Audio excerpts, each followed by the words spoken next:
Apakah kalian tahu bahwa Indonesia dikelilingi oleh berbagai aliansi militer? Negara-negara jiran memiliki fakta pertahanannya masing-masing. Sementara Indonesia hanya sendirian karena konstitusi melarang negara ini masuk dalam aliansi militer. Negara tetangga yang beraliansi itu antara lain Australia, New Zealand, Singapura, Malaysia, Filipina, Solomon Island. Melibatkan negara-negara besar seperti Amerika Serikat, Inggris, dan Cina. Indonesia dikepung berbagai aliansi militer. Di selatan Indonesia ada AUKUS, terdiri dari Australia, Inggris, dan Amerika Serikat. Di bagian utara Indonesia ada FPDA, terdiri dari Malaysia, Singapura, Inggris, Australia, dan New Zealand. Di atas Pulau Sulawesi ada EDKA. EDKA terdiri dari Filipina dan Amerika Serikat. Di barat ada Quad. Di timur ada SGSA. Dari barat, timur, utara, dan selatan semua berkelompok. Apakah Indonesia bisa bertahan? Di dalam video ini, kami akan menganalisis posisi Indonesia dalam pusaran aliansi militer negara-negara tetangga, serta melihat masa depan kebijakan luar negeri Indonesia. Apakah Indonesia akan terus netral dari berbagai aliansi militer? Dan masih relevankah politik luar negeri bebas aktif itu?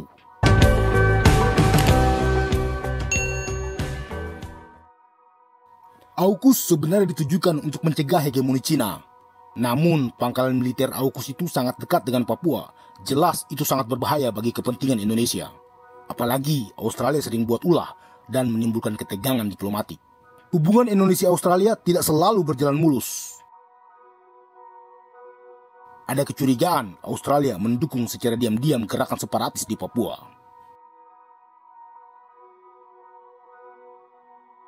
Di utara ada FPDA, aliansi militer bentukan Inggris. FPDA memang sengaja diciptakan untuk mencegah invasi Indonesia ke Malaysia. Setelah peristiwa Gajah Malaysia, militer Inggris harus pulang ke Eropa.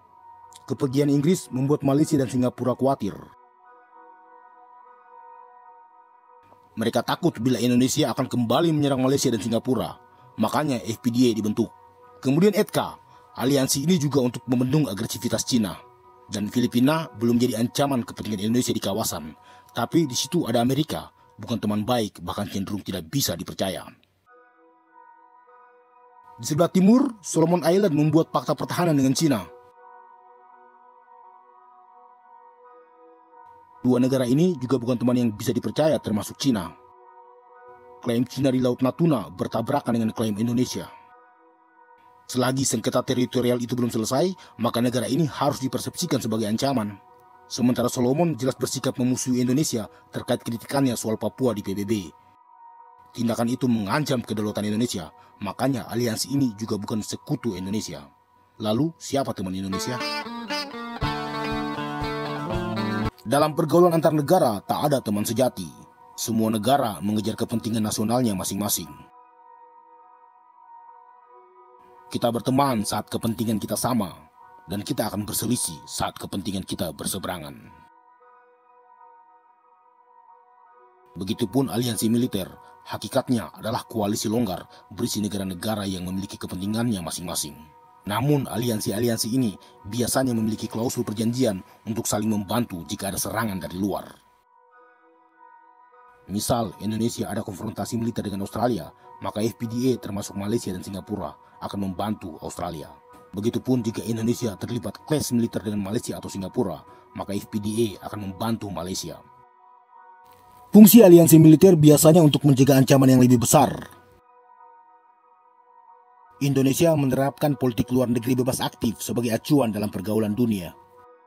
Bebas aktif juga secara implisit mencegah Indonesia terlibat dalam aliansi atau masuk dalam fakta pertahanan. Konsep itu mencerminkan kepercayaan diri bahwa Indonesia bisa mengelola ancaman dari luar tanpa bantuan militer dari manapun. Dan strategi itu berhasil karena Indonesia bisa bergerak bebas tanpa harus terikat oleh klausul dalam perjanjian aliansi militer. Indonesia bisa memainkan peran kunci sebagai duta perdamaian sekaligus mengambil keuntungan dari konflik. Jika tensi AS dan Cina terus memanas, banyak negara-negara dalam aliansi militer kesulitan memposisikan diri. terutama negara-negara kecil. Indonesia lebih diuntungkan karena hanya tinggal melihat peluang yang disesuaikan dengan kepentingan nasional.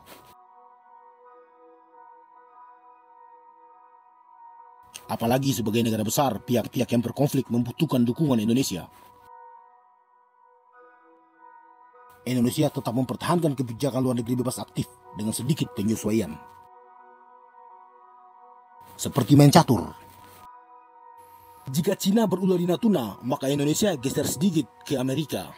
Jika Amerika dan Australia berulah di Papua, maka Indonesia geser sedikit ke Cina.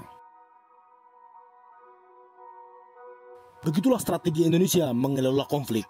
Sambil memainkan posisi strategisnya sebagai negara besar yang netral, Indonesia juga harus terus memperkuat armada militernya.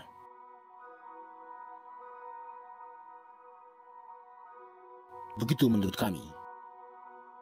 Atau kalian punya penilaian berbeda? Silakan komen di bawah. Untuk semua orang Indonesia yang ada dimanapun, selamat Hari Merdeka by the way.